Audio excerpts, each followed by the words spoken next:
হোটেলে গরু মাংস 200 টাকা 250 টাকা প্লেট পাচ্ছে, এখানে 100 টাকা খাওয়াচ্ছে, সেটা আপনি কিভাবে দেখছেন? সেইটা ভালো, কিন্তু ওনার মানবিকতার ইয়েতে অনেকে কি করছে যে ঠিকমতো টাকাটা দিচ্ছে না, কেউ এক পিসের জায়গায় 2 পিস খাচ্ছে, এটা তো ঠিক না। যেখানে আমরা 1 পিস করে খাইতে পারি, ওনাকে সাহায্য করতে পারি, উনি একা সবকিছু করতেছে, একটা খরচের ব্যাপার আছে আর ওনার শ্রমের একটা ব্যাপার আছে, সেটার জন্য। আপনি কি প্যাকেজটা খেয়েছেন এবং কেমন লাগছে? আমি মুরগি দিয়ে খেয়েছি, তুলনামূলক ভালো ভালো।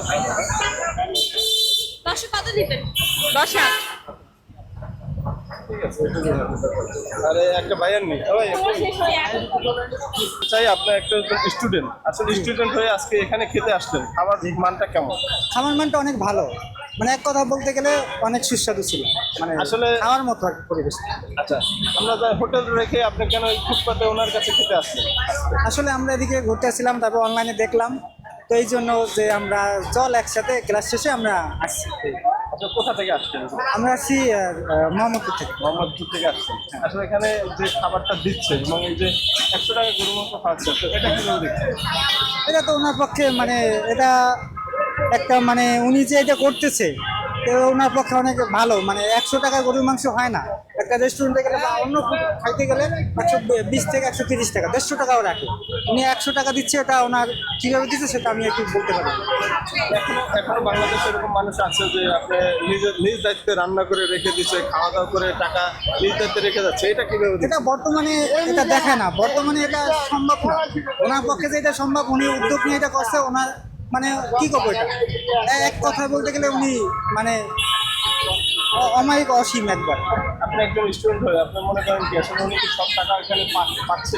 না না, এখানে সব টাকা পাচ্ছে না উনি, কেউ মানে খেয়ে চলে যাচ্ছে, কেউ দিচ্ছে, মানে এটা হচ্ছে ওনার বিশ্বাস। এটা আমি মনে করি যে উনি মানে যেহেতু এই কাজটা করছে, আমরা সবাই মিলে তাকে সাহায্য করতে পারি, আমরা না চলে যাই আমরা সাহায্য করতে পারি হিসাবে ওনার মানে এটা যারা স্টুডেন্ট বা জনসাধারণ, ওনার পক্ষে এটা টাকাটা মানে দেওয়া উচিত আর কি, খেয়ে নইলে তো আল্লাহর কাছে এটা মানে ঠেকা থাকবে। জিজ্ঞেস করে দিছে আপু, আপনি খাওয়া দাওয়া করেন নাই? আপু, আপনি খাওয়া দাওয়া করছেন?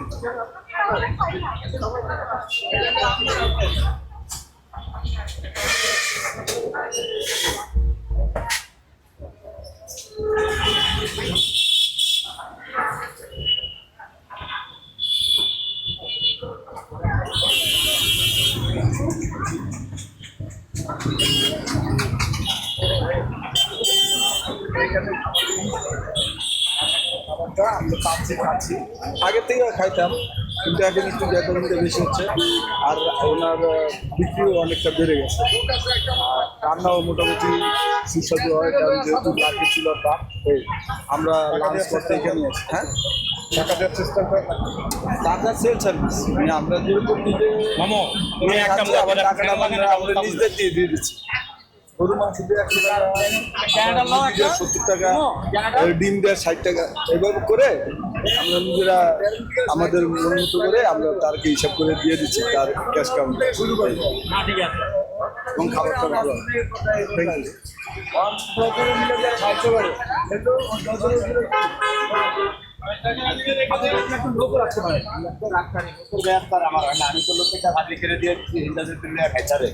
আপনার এখানে কি কি করেন, কি কি খায়? গরুর মাংস, মুরগি, ডিম, সবজি, মুগ ডাল, আলি দিয়ে যত খাইতে পারে, বিল হলো 80 টাকা। 14 বার করে দেয়া খাইবো না নাই হালে দিলে জরিমানা, হালাইলে জরিমানা না বল নাকি? নিজের হাতে লেয়া খাইবো, 14 বার করে লেয়া খাইবো, কেউ কিছু করেন না নাই, গোস্ত এক পিস, আর চাপের নাম নেই এদিকে, ডিম এক পিস, আর সবজি যত লাগে লেয়া খাইবো না। 40 টি হলো ডিম দিয়ে নাকি? তাহলে আপনার মানে বেনিফিট মানে মুনাফা কেমন হয়? হয় 1000-1200 হয়, কিন্তু এই 4-8 দিন ধরে আরো কম হয়। মিডিয়ার কারণে এই যে বেশি মানুষ কিনে দেয় না দেয়, হিন্দা আগে এই সামনের লোক নাই, এই জন্য একটা সমস্যা আছে। আচ্ছা, টাকা যদি না দিয়ে যায় তাহলে আপনি আমি দেখি না, এলিকে আমার দুঃখ লাগে না, আমি তো দেখি না যে না দিয়া যেতে দেয়, খেয়ে দিয়া যেতে দিই, কই না গিয়ে আনা হয় না। গুণে দিয়ে আপনি টাকার পরিমাণ মতো টাকা পাচ্ছেন না। না না, আগে 1000-1200 যাবে পাইতাম না, আর 300-400 করে গেছে। বেশি মানুষ তো নজর হালাইলে বোঝা যায় না কে কোন দিকে যায় কি তাহলে তাহলে জনগণের উদ্দেশ্যে আপনি কি বলতে চান যে আপনি এই কষ্টটা করেন তার পরিমাণ মতো টাকা কেন দেন এত কষ্টটা যে কি বলতে চান? আমি আর কিছু কমু না, যারা আয়া খায় হেরা তো সব দেয়, আমি আর খাওয়ানোর বাইরে একদম। আমার কথা একটাই, সবাই আইবেন, যে আইবেন খাইয়া মন মতো খাইবেন, বেয়ার হোক না না হোক, আমার পালনটা কোন ঠিক মতো খায় বেয়া খায়া পেয়াটা কিন্তু হালিয়ে থুয়া যাবেন। যে 10-20 টাকা কম দিবেন হ্যাঁ আমারে বলবেন, লাগলে কোনো মনে কষ্ট নেই। টাকা কি একবারে দিন শেষে কিনে নাকি মাঝে মধ্যে কি টাকা শেষে একদম দিন শেষে হিসাব করেন আমার মনে হয়